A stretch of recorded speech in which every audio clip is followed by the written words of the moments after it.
Yusuf Yuri Trillanes, Emilar Soteman, Amado Ayunata Soteman, Manuel Elisa Soteman, Ricardo Capito, Apolonia Galano, Menchu Ugarte, Rita Santiago, Jose Santiago, Ruben Woods, Maria Luisa Laruan, Ellen P. Laruan, Helen P. Laruan, Cynthia Gregorio, Aliyah Laruan, Nita Sasamaria, Felix Sasamaria, Mary Jane Laruan, Jose Rogelio Lahay, Sita de la Cruz, Unico Special Intention of Mark and Julian Villamor, Nakani kami.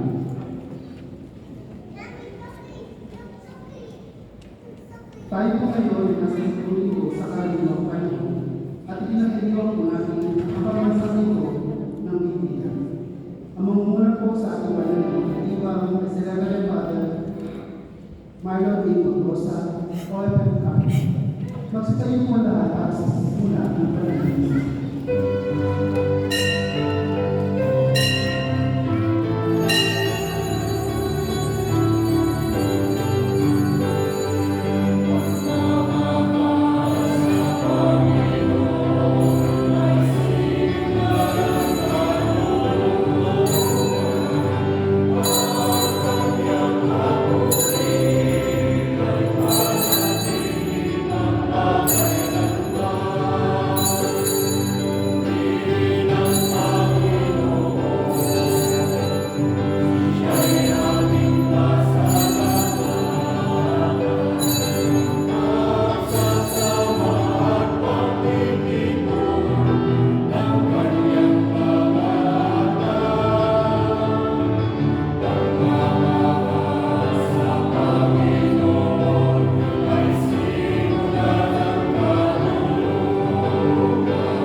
Espiritu Santo. Amen. Sumainyo ang Panginoon. Mga kapatid, ang mabuting balita ay tunay na kumakalinga sa mahihirap mga bilanggo. May mga kapansanan at mga nalulumbay. Ang pag-ibig at pagtanggap ng Diyos sa tao ay ibinubunyag sa salita at gawa ni Jesus, sapagkat siya ang kaganapan ng mga sinaunang pahayag tungkol sa pagliligtas ng Diyos. Ipinagdiriwang natin ngayon ang iuunang salita ng Diyos. Ang natatanging pagdiriwang na ito ay nag-aanyaya sa ating lahat na ipagdiwang, ipalaganap, at ibayuhin ang pag-aaral at pag-unawa sa salita ng Diyos sa Biblia. Upang kayo ay marapat na gumanap sa kapalagalan ng salita ng Diyos at nagapin natin ang Panginoong Kristo, upang kayo ay marapat na karapat-dapat na tumanggap sa Kanyang katawan at dugo. Aminin po muna natin ang ating mga nagawang pagkakasala. Tayong lahat, inaamin ko sa pagkakapalit ng Diyos at sa inyo mga kapatid, kaluha o nagkasala sa isip, sa salita, sa gawa, at sa aking pagkukulang. Kaya sinasabi ko sa mga narinig na niya, sa lahat ng mga anghel ng mga banal, at sa inyo mga kapatid, na ako'y panalangin sa Panginoong aking Diyos. Gawaan tayo ng makapangyarihang Diyos, patawarin tayo sa ating mga kasalanan, at patubayan tayo tungo sa buhay na walang hanggan. Amen.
Itaguyod mo ang aming ginagampanan, alinsunod sa iyong kalooban, upang sa ngalan ng anak mong mahal, kami maging marapat magkaroon ng karagdagan sa aming paggawa ng mga kabutihan. Sa pamamagitan ni Jesucristo, kasama ng Espiritu Santo, magpasawalang hanggan. Amen. Magsiupo po na. Para sa unang bahagi ng pagdiriwang, ang pagpapahayag ng salita ng Diyos. Nakabalik sa Israel ang mga Hudyo mula sa pagkakatapon sa Babylonia. Ipinagdiriwang nila ang araw na ito sa pakikinig sa mga utos ng Diyos. Nabagbag ang kanilang damdamin at naipit ang piling ni Ezra. Ang walang pagkain at inumin ay bahagi na ng mayroon. Pakinggan po namin ang unang pagbasa. Pagbasa mula sa aklat ni Nehemias. Noong mga araw na iyon, kinuha ni Ezra na saserdote ang aklat ng pautusan. Dinala niya ito sa kapulungang binubuo ng mga lalaki, babae, at mga batang may sapat na gulang at pangunawa. Mula sa umaga hanggang tanghali, binasa niya ang kautusan sa harapan ng mga tao na tinipon sa liwasang bayan. Ang lahat naman ay nakinig ng mabuti. Si Ezra ay nakatayo sa isang entabladong kahoy na sadyang itinayo sa pagkakataon ito. Siya ay nakikita ng lahat sapagkat mataas ang kanyang kinatatayuan. Ang lahat ay tumayo ng buksan niya ang aklat. Purihin ang Panginoon, ang dakilang Diyos, ang mikhayan. Ang lahat ay nagtaas ng kanilang mga kamay at sumagot, Amen, Amen. Pagkatapos, nagpatira pa sila bilang paggaling sa Panginoon. Binasa ng mga Levita ng maliwanag ang batas na ito ng Diyos at ipiniliwanag ng mabuti ang pagkulman. Nang malaman ng mga tao ang mga dapat nilang gawin ayon sa kautusan, nabagbag ang kanilang kalooban. Ano man sila'y napaiyak. Ang araw na ito ay dakila sa Panginoon na inyong Diyos. Wika ni Nehemias at Ezra at mga Levita. Nakikita ang mga tao at umiiyakan, kaya sinabi nila, huwag kayong umiyak, wika pa nila. Umuwi na kayo at mag-iwang. Ang walang pagkain at inumin ay bahaginan ng mayroon, sapagkat ang araw na ito dakila sa Panginoon. Ang kagalamang tulog niya ay magiging kalakasan. Ang salita ng Diyos. Salamat sa Diyos. Sa anong tugunan, Espiritong bumubuhay ang salita ng may kapal. Espiritong bumubuhay ang salita ng may kapal. Ang batas ng Panginoon ay batas na walang kulang. Ito'y utos na ang dulot sa tao ay bagong buhay. Yaong kanyang mga batas ay mapagtitiwalaan, nagbibigay ng talino sa lahat ang kaisipan. Espiritong bumubuhay ang salita ng may kapal. Ang pagtulong-ibigan ng buwan ay wastong utos. Niligaya ang sino man kapag ito ang sinunod. Ito'y wagas at nakulit, pagkat mula ito sa Diyos, pangunawa ng isipan, yaong bungang inugulo. Espiritong bumubuhay ang salita ng may kapal. Yaong paggalang sa buwan ay marapat at mabuti. Isang banal na tungkulin na iilan na paraan. Pati mga hatol niya ay matuwid na kahatulan. Kapag siya ang humato, ang pasya ay pantay-pantay. Espiritong bumubuhay ang salita ng may kapal. Naway itong salita ko ang aking kaisipan. Sa iyo ay makalugod, Panginoon ko't kanluman. O ikaw ang ulihan ko, ang dulot ay kaligtasan. Espiritong bumubuhay ang salita ng may kapal. Hinikaya ni San Pablo ang mga taga-Korinto pamayanan, samantalang itinataguyod nila ang pagkakaisa ng lahat kay Kristo. Pakinggan po natin ang ikalawang pagbasa. Pagbasa mula sa unang sulat ni Apostol San Pablo sa mga taga-Korinto. Mga kapatid, si Kristo ay tulad ng isang katawan na may maraming bahagi. Pagkabat binubuo ng iba't ibang bahagi, iisa pa rin katawan. Tayong lahat, maging Hulyo o Griego, alipin man o malaya, ay bininyagan sa iisang Espiritu upang maging isang katawan. Tayong lahat ay pinainom sa isang Espiritu. Ang katawan ay binubuo ng maraming bahagi at hindi ng isang bahagi lang. Kaya ng lahat ang iisang katawan ni Kristo at bawat isa ay bahagi nito. Ang salita ng Diyos. Salamat sa Diyos. Magsitayo po ang lahat.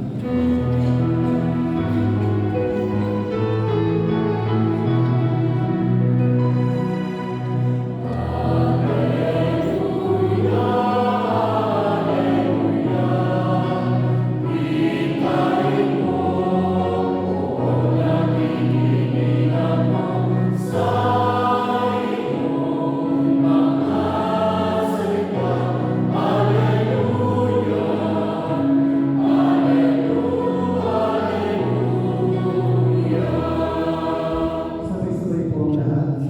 Ikaw, Kristo, ay sinubok upang sa tayo magturo, magpalaya sa mundo.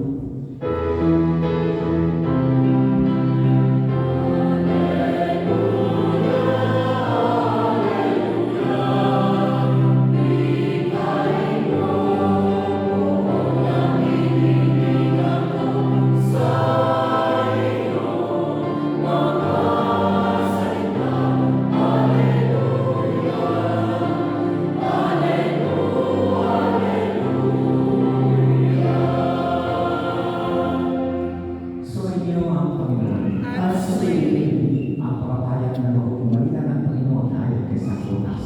Pagpapalaya sa iyo, Panginoon. Kagalang-galang na Teofilo, marami na po ang nagsikap na susulat tungkol sa mga bagay na nagaganap sa gitna namin. Ang kanilang sisulat ay ayon sa sinabi sa amin ng mga nakasaksi nito, buhat sa pasimula at nangarap ng salita. Matapos na ako ay makapagsulit ng buong inan tungkol sa lahat ng bagay na ito, buhat pa sa pasimula. Minabuti ko pong sumulat ng isang maayos na salaysay para sa inyo, upang lubusan ninyong matiyak ang katotohanan ng mga bagay na ituturo sa inyo.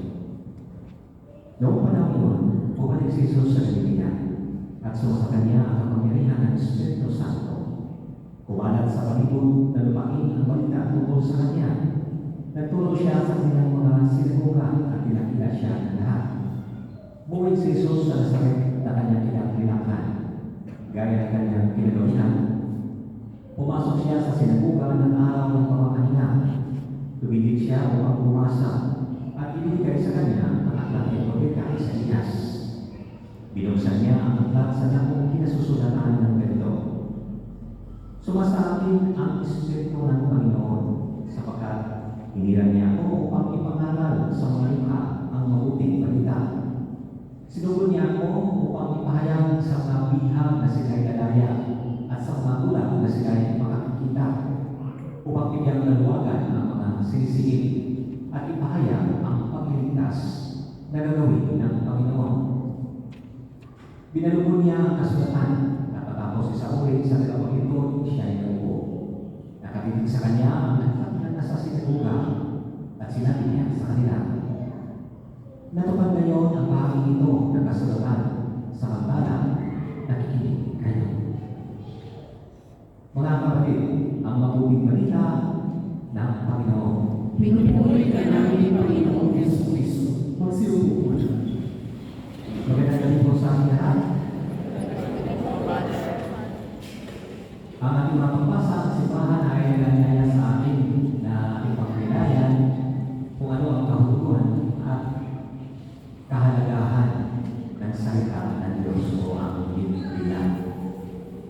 Naniniwala po ba kayo na ang salita ng Diyos ay nakapagbago sa buhay ng isang tao? Sino po yung naniniwala na nakapagbago ang salita ng Diyos sa buhay ng tao? Mayroon iba, hindi po tumataas ng kamay, tumataas ng kilay. Ano pinupunta niyo dito kung hindi kayo naniniwala sa salita ng Diyos? Kung hindi kayo naniniwala kay Kristo? No? Katulad na lamang itong hindi ko lang papatuloy sa aking umiyak, mayroon pong nabasa akong isang kwento tungkol sa isang barbero. Siya ay nagsisimba at napakinggan niya ang salita ng Diyos. Sabi niya, malaking impact sa kanya yung narinig niya. Kasi yung narinig niya sa salita ay, if you hear the voice of the Lord, harden not your hearts and proclaim the good news. Kaya sabi niya, kahit sa estado niya, isang barbero siya, kanyang ipapalaganap ang mabuting balita. Kaya pagdating doon sa kanyang barbershop, ay naglagay siya ng Bible doon sa kanyang pahiro. At doon yung mga gamit niya. Ngayon, may isang customer, client, pumasok. Sabi niya, Lord, maraming salamat dahil mayroong isang pumasok sa barbershop ko. At ito na yung pagkakataon na ako'y makapagpapalaganap ng iyong salita. Yung magiging instrumento na ako gamit ng profesyon ko. Kaya pinupo niya ang kanyang customer doon sa upuan at hinaharap doon sa kanyang sarili, mahiwagang salamin, at sinasabi niya doon sa kanyang customer na tingnan mo lang iyong sarili, no? Sa magandang salamin, makikita mo ang iyong kagwapuhan. Pumasok siya sa loob ng kanyang maliit na silid dasalan. At doon, sabi niya, maraming salamat ulit Lord. At ito yung pagkakataon ko habang alam niyo yung labaha. Yung resort, manual resort, na traditional manual resort na mahaba, tawag na labaha, na kung saan ay sinasyak niyo siya, pinapatalim niyo siya gamit ang belt. No? Belt. Tapos yung iba dyan, yung mga magiging lululaan na yung kasi walang tubig. No? Ginagano, tapos yun yung ikinis dito. Ako sa ulo din. No? Para maging maganda yung mukha, hanggang yung mga balbas. Kaya, nung tingin niya na matalas na, ganda yung gundin ang labaha sa kanyang kamay at Biblia sa kaliwang kamay. Lumabas at nangaral na sa akin doon sa kanyang gusto na. Naniniwala ko ang paligtas. Takot na takot yung gusto niya dahil nakita yung labaha, open yung labaha. Hindi pa siya nakapagsalita ng tapos. Kumalipas sa takbo ng kanyang gusto niya. Tapos na po ito. Gusto ko sa inyo, yung kayo ko mga tumatawa. With reaction kayo. Paano gaano ba epektibo ang salita ng Diyos sa buhay? Totoo ba talaga may pagbabago na nangyari sa buhay ninyo kapag na pakinggan ninyo ang salita ng Diyos? Naintindihan niyo ba ng maigi? Nabigyan niyo ba ng kahalagaan ang mga bagay na ito? Kung si Bible, sino po yung pumatid dito ng Bible study ni Father Nelson? What is the definition of the Bible? Bible stands for Word of God and Word of Man. No? Tulong ng Banal na Espiritu Santo sa isang pumito ng Santo Papa sa talento ng tao ay binigyan ng tao para isulat na napakahalagang salita at saan tumatalakay sa buhay ng ating Panginoong Diyos. Word of God. Dahil si Kristo mismo is a word that made flesh. Word of man. Na kung saan isinabuhay ang salita niya ito. Kahit wala si Kristo, naniniwala ka na nanampalataya ka kay Kristo, na ang iyong sinusundan ay si Kristo, at ang buhay mo ay nakapatin sa buhay ni Kristo. Kaya kahit anong mangyari, sinusundan mo si Kristo kahit pa na nahihirapan ikaw sa buhay.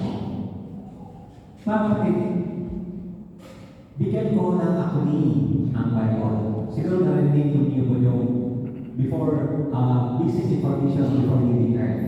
But I would say, not before leaving earth. Dahil pag-usapan natin ang buhay niya, after ng buhay niya ng buhay na ito, kamatayan, ayaw natin yan. No? Kung di pag-usapan natin yung nandito tayo, ano po yung ginagawa ng salita ng Diyos sa buhay natin? Okay? Being an eye is basic and information. Basic ay essential, fundamental. What is the basic necessity of human being, a human person? Alam po ninyo, yung lima na po yun. Name one. Okay? Not kidding. Ano po yung pinaka-importante sa buhay ng tao? Love life kayo? Ano? Ha? Ano yung pinaka-importante? Food, pagkain, fantastic na pala. Pagkain, napaka-importante ba yun?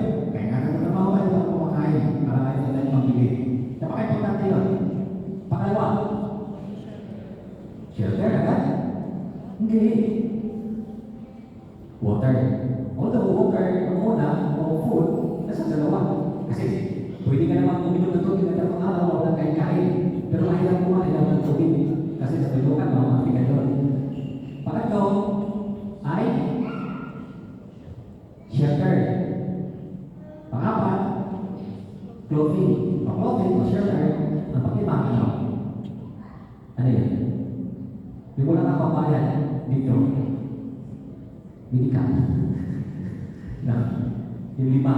Basic essential sa buhay ng isang tao. Yung essential, that is physical, material part of a human being. Pero sa spiritual, ano po? Si Jesus mismo. Kaya pumunta tayo dito. Dahil tinatanggap natin yung salita niya na may magbabago. At tinatanggap talaga namin siya sa anyong na tinapay na lahat po tayo ay makakain. Wala po reason na hindi mo matatanggap. Dahil napaka-nipis at talaga matutunaw sa ating bibig. Ganun po yung humility na natin pag-expreso na makakita ng bawat isa. So, basic, essential, form in physical, material, and in spiritual. Ang lahat ng mga grasya na natanggap natin nagmula sa Kanya. Ay, Yeso information.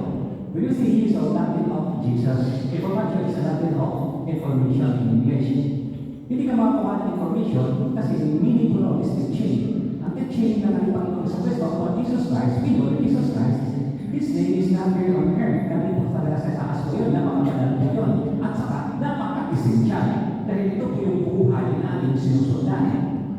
Now, when you say information, teaching, sino po ang nakarinig sa Kanya noong nangangaral siya tungkol sa Diyos Ama? At ano po yung pinangaral niya tungkol sa Diyos Ama doon sa sangkatauhan? At dito, sinasabi niya, ngayon, nangyayari, no? Nangyayari ang kasulatan na ito na binabasa niya. It means, ipinakilala niya ang kanyang sarili kung sino siya. Siya yung mga pinagsisisisan ng mga propeta noong una na kung saan ito talaga yung salita na nagiging magiging tao at kaligtasan ng sanlibutan. Jesus comes from the divine. Kaya yung nature niya is divine at the same time, dahil naging tao siya, human. Siya yung nagkaikinig sa atin kung ano yung nangyayari sa atin at siya yung namamagitan sa atin sa Diyos Ama. Kaya, yung bandang yung Eucharistia. No? Lahat na natin mga hinain, lahat na natin mga prayers, dinadala natin yun ang offering, ang Paschal offering, sacrificial lamb of Jesus Christ Himself. Sa pagpagitan ng pare, dinadala sa itaas. Sama-sama po tayo, dahil magkahilingan ng mga pare, at kahilingan ng pare, yung mga kahilingan ninyo, na sana ay madadala at pagpakinggan ng Diyos na sa pamagitan natin Panginoong Jesucristo. Kahit ano po yung mga kahilingan niya, basta hindi lang ikakasama sa inyong sarili. Basta kabutihan ninyo, binibig ng Diyos, hindi pa ngayon, kung hindi sa susunod pa mga panahon, hindi makakalagan patanggap, pero matatanggap niya ko. Hindi mo nakikita na natatanggap kagalagan, pero pinumino yung binibigay ng Diyos para hindi ka mabibinawan. Years of information. B. Praise. Anong dala niya? Good news. Ano sinasabi dito sa Ebanghelyo? Na ang mga tulak makakita, na ang mga pilay makakalakad, na ang mga kasakitan ko ay makakalaya. yung mga nahihirapan, sinisiit, ay magkaroon ng sa kaluwagan. At ito lahat sila, no? Mga outcasts sa society, sila yung magiging witness, no? Sila yung magiging witness to proclaim the goodness of God. No? Good news ang dala ng ating Panginoong Jesucristo. He brings something na kung saan lahat ng mga ito, outcast to sila sa society ay wala. Hindi sila tinatanggap. Lagi ko itong binabanggit. Sino yung outcast sa society sa ating panahon na ito? Yung mga makasalanan. Napakahirap tanggapin natin yan. Lalo at tayo yung nasasaktan. Nasasaktan yung sarili mo, nasasaktan yung mga sa buhay mo, nasasaktan mga mahal mo sa buhay. Dinipisahan, picture po natin yan, dinipisahan po natin yan. Why? Because we are the highest beings. We are the highest animal. No? Na kung saan mapaputik na po tayo, that is a form of love. But that love is not only for yourself, but also for others. So yung pamahalaan natin ng Kristo ay baliktad sa pamahalaan ng mundo na ito. Dahil napakita niya kung ano po yung pagpamahal ng Diyos, hindi lamang doon sa isang, dalawa, tatlo, kundi pagkalahatan na gusto masusundan ng lahat. Pero yung nature natin, dahil mayroon po bahay na pagkakasala, kahit pang pinabaptismuhan po tayo, ay nag-aangkin pa rin yun sa buhay natin na wag, kasi patuloy na magkakasala. Pero kung nakukumpilan po tayo, at tuloy-tuloy po tayo yung tinatanggal natin ng banal na Eucharistia, at nag-uupisan po tayo, at nasa buhay po tayo na kung saan sa pag-asawa o pagmamahal o pagpapatid, itong mga sakramento na ito, malayo or makapag-activate man ang kasalanan, pero hindi talaga na kung saan ikaw ay madadala. Dahil ikaw ay nasa focus ng Diyos. Even in the darkness, even in the midst of the darkness, you can see light if you are focused with Jesus Christ or to God, the Father, the Son, and the Holy Spirit. That is the good news, mga kapatid, na kung saan kahit outcast sa sakit natin o yung ibang mga tao na hindi nakakatanggap, they bring a good news. Okay? So, there will be a part of healing. Now, anong dala ni Kristo? Good news. At anong good news na yun? That is the mission of our Lord Jesus Christ. Eh, pinadala siya ng kanyang Ama dahil mahal tayo. And that is love. He brings love. Itong mga outcast na ito, itong mga public na ito, itong mga legitimate na ito, walang ibang nagmamahal sa kanila sa panahon ng Panginoon Kristo. Kung hindi, si Kristo mismo. Hindi siya pumunta sa sanlibutan para sa amin ng sakit. Kung hindi sa mga may sakit. Hindi sa mga doktor. Kung hindi sa mga may sakit. Kaya hindi yung kami mo. Masakit ka ba? Wala na. Lahat tayo may sakit. Lagi tayo sa physical. At spiritual. Meron tayong mga sakit na kailangan natin gawin. Na pahilupin sa salita ng Diyos. Kasi Kristo mismo ang magiging at ang pagiging na yan ay makapagpatili ng ating palahibo na gumagaan ang ating pakiramdam kahit pa na mabigat ang mundo mga niladala dahil sa sunod na ng problema sa mga magkakasala o mga magkakasala na iba na nadadala mo. That is love. Only Jesus Christ can do that. At kanya ay tinuturo niya sa pamagitan ng kanyang salita. So, after that, love, ano ba yan? To each one of us, everyone, for everybody, and everywhere. Bible. This is years of information, brings love to everyone. If you know that this is information that brings love to everyone, and you will live in it, and you will become a witness of God, I will say that you are a living Bible. Amen.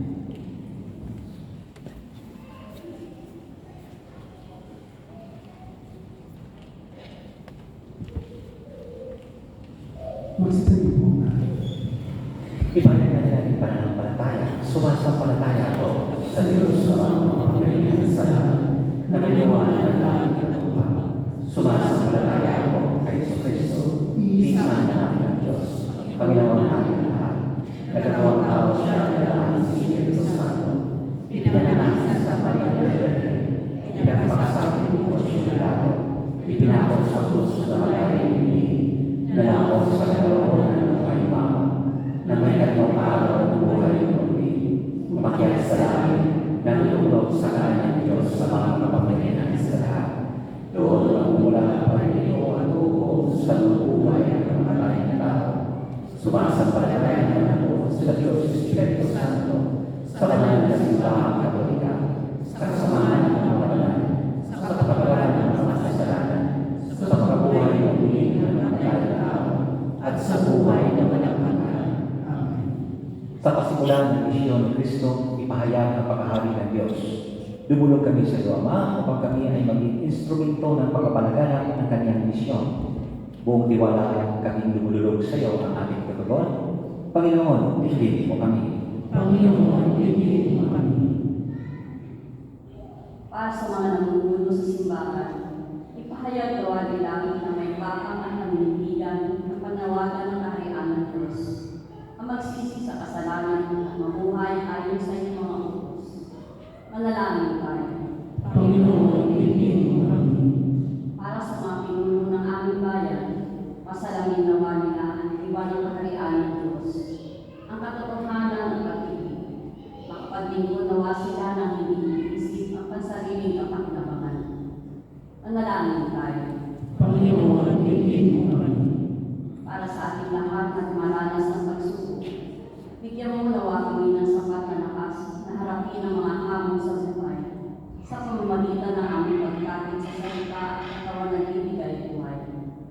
Manalangin tayo. Panginoon, tingin mo kami. Para sa bawat mananampalatayang Kristiyano, maging sandigan, lakas at inspirasyon naman namin ng iyong salita, O Diyos, nang kami maging banal at magkaroon ng buhay walang hanggan. Manalangin tayo. Panginoon, tingin mo kami.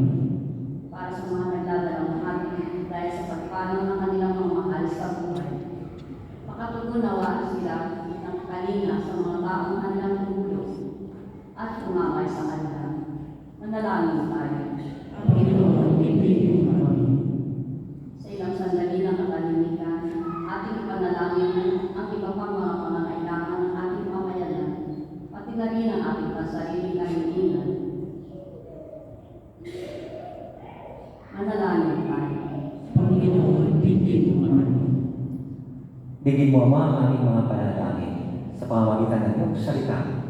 Papanibaguhin mo kami upang kami ay tunay na magiging kawawis mo sa kabanalan.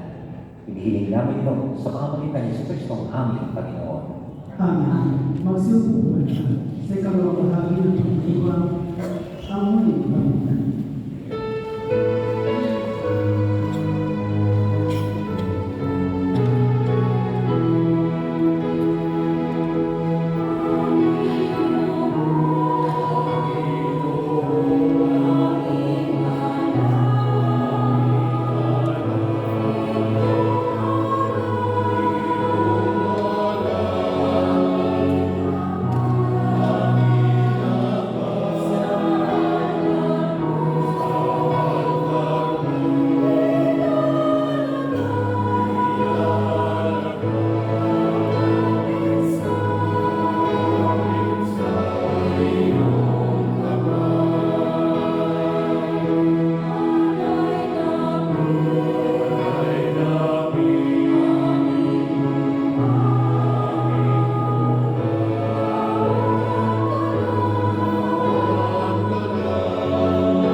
Magsayo po. Panalangin niyo mga kapatid o pagpapakain natin ang kalugdan ng Diyos sa mga makapangyarihan. Ang ginawa ng Panginoon ay pag-aayos sa iyong mga kamay, sa kapangyarihan ng karangalan sa ating kapaginawahan at sa buong sambayanan. Ang aming lumikha, tanggapin mo malugod ang aming mga handog. Ngayong ang kabanalan ay iyong dulot. Kami sumasamo sa iyong lumuluhod upang kaligtasan ang iyong pagkaloob sa pamamagitan ni Hesus Kristo. Kasama ng Espiritu Santo, magpasawalang hanggan. Amen. Sumainyo ang Panginoon. At sa iyo, Bigla sa Diyos sa iyong puso at diwa. itinasa namin sa Panginoon. Pasalamatan natin ang Panginoong ating Diyos. Marapat na siya ay pasalamatan.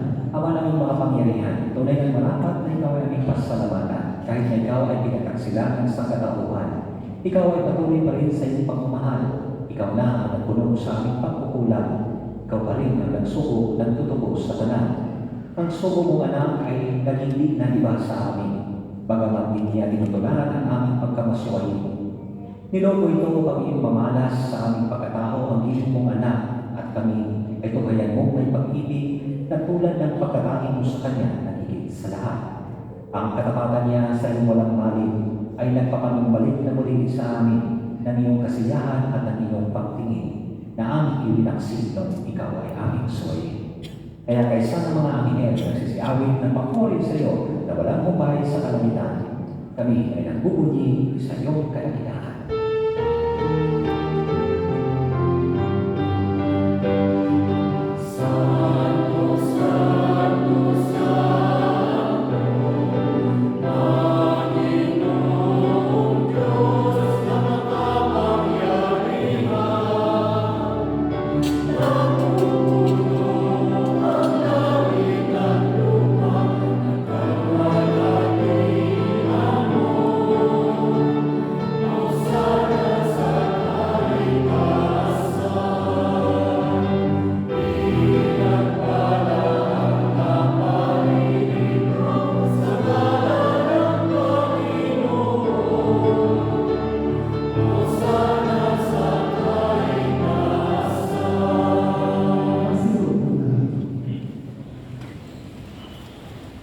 Ama naming banal, ikaw ang bubag ng kanang kabanalan. Kaya sa pamamagitan ng iyong Espiritu, gawin mo pala ang kaloob na ito upang para sa amin ay magiging katawan at dugo ng aming Panginoong Hesus Kristo. Bago niya pinagtiis ang kusa sa loob na maging handog, ginawa kanya ang tinapay, pinasalamatan kanya, pinagkati-hati niya iyon, iniabot sa kanyang mga lagay at sinabi, "Tanggapin ninyo lahat ito at kanin. Ito ang aking katawan na ihahandog para sa inyo."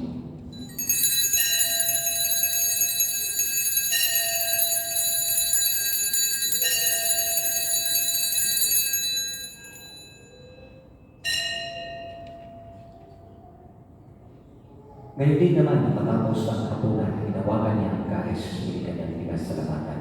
Iniabot niya ang kalis sa kanyang mga lagad at sinabi, "Tanggapin ninyong lahat ito at inumin. Ito ang kalis ng aking dugo ng bagong tulang na gantiman.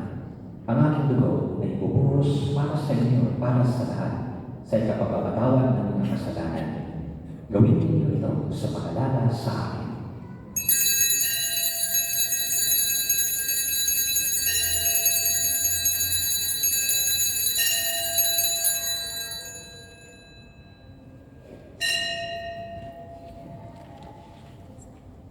Ipagpuni natin ang misteryo ng pananampalataya.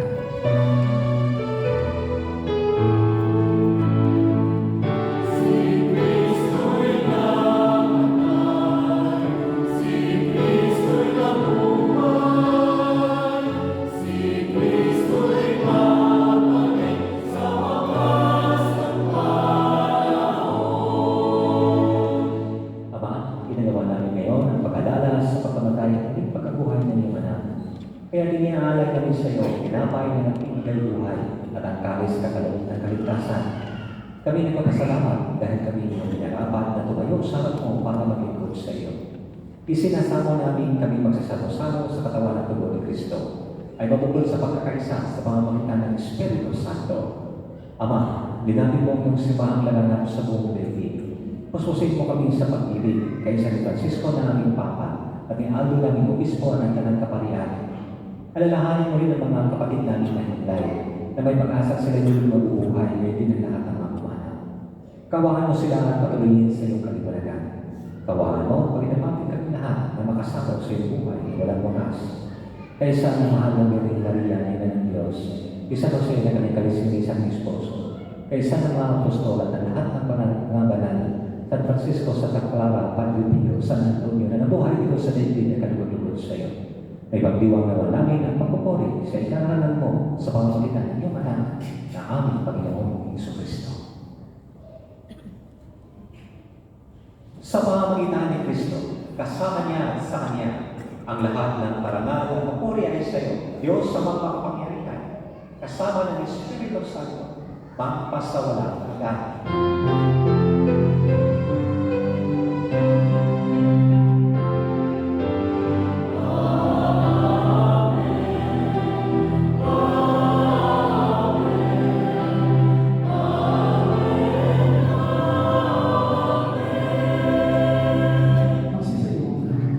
Sa tugin ng mga galing na utos sa turo ni Jesus na Panginoon natin ang Diyos, ipahayag natin ang lakas mo.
Iligtas sa kasalanan, layo sa lahat ng kapahamakan. Samantalang aming pinananabikan ang dakilang araw ng pagpapahayag ng tagapagligtas namin si Hesus Kristo.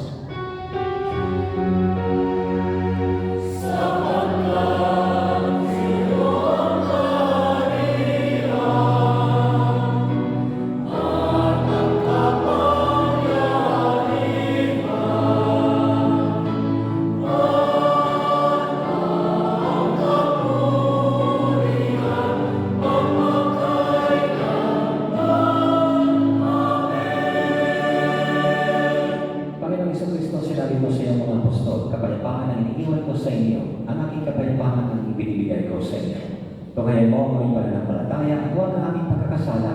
Pagkaluan mo kami ng kapayapaan, pagkakaisa ayon sa iyong kalooban, kasama ng Espiritu Santo, magpasawalang hanggan. Amen. Ang kapayapaan ng Panginoon ay laging sumaiyo. Mga kapatid, magbigay mo kayo ng kapayapaan sa isa't isa.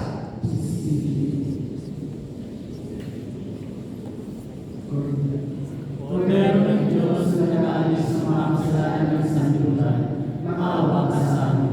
Kordero ng Diyos na nag-aalis sa mga kasalanan ng sanlibutan, makaawa ka sa amin. Kordero ng Diyos na nag-aalis sa mga kasalanan ng sanlibutan, ipagkaloob sa amin ang kapayapaan. Magsilod po na.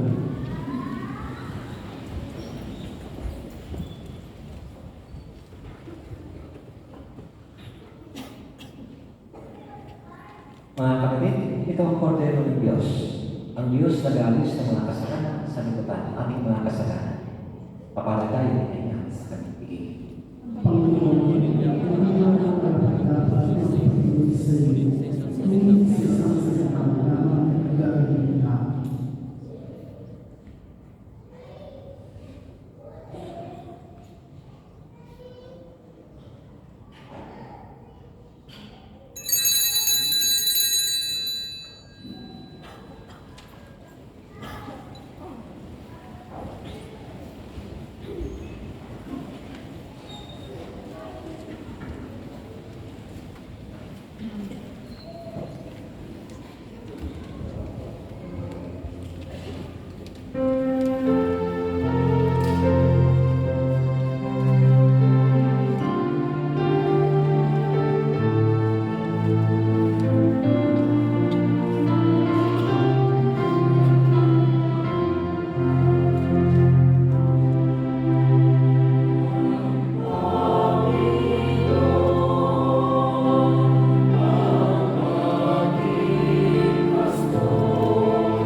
Manalangin tayo.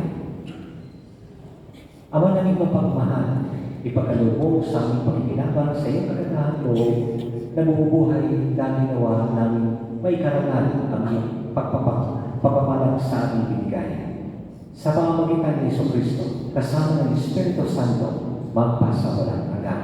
Amen. Magsiupo po lahat para sa parish announcement. Parish announcement, January 24 to 26, 2022. We thank the doctors, medical and hospital staff of Pamiri and Arasi Hospital for their outstanding dedication and care towards Father Dominic. Please know that the Cathedral continuing his treatment. Please continue praying for his speedy recovery. The Cathedral will begin his restoration with the blessing of Bishop Aldo, and it started last January 25. The contract has been awarded to our Hardy International General Contracting for Building Company. The work will last for 100 days. We hope before Easter it will be all over. We would appreciate your patience and cooperation during this restoration, as there will be a lot of inconvenience. As we have a huge expenditure, if any wishes to support this cause, you can leave your generous donation to the office and claim your receipts.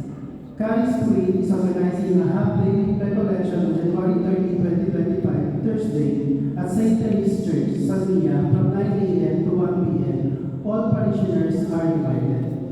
The Kuwait Nurses Ministry is hosting the General Hall 2025 Convention on February 8, Saturday, from 8 a.m. to 2 p.m. at the Holy Family Co-Cathedral Church.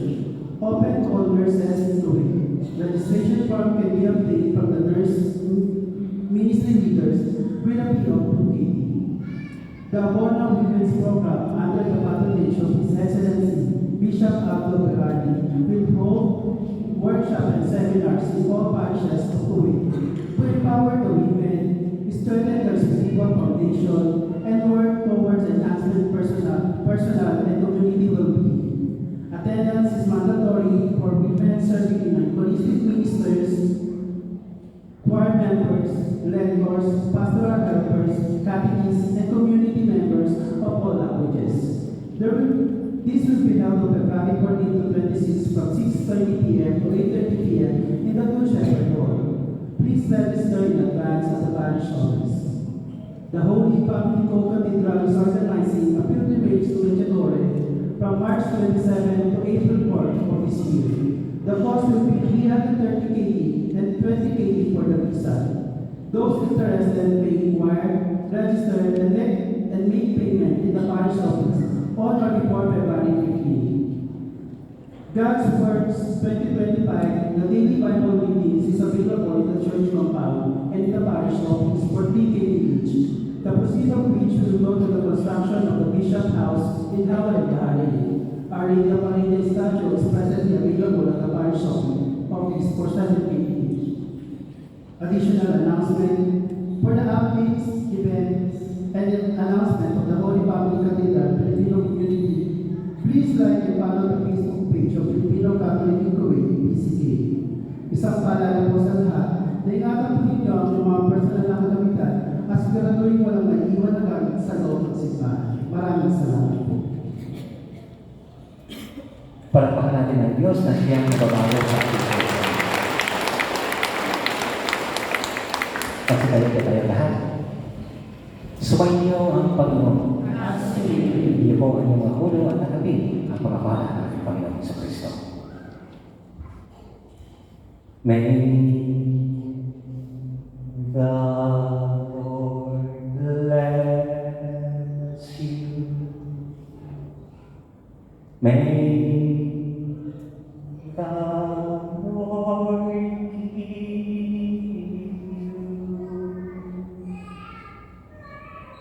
May He show His face to you and have mercy.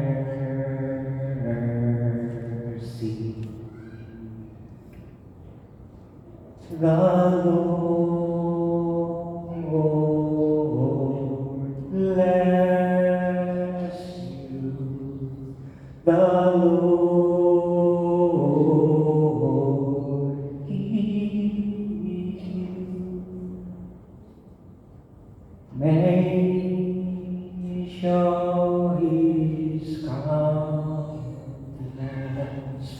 and give you peace. The Lord bless you.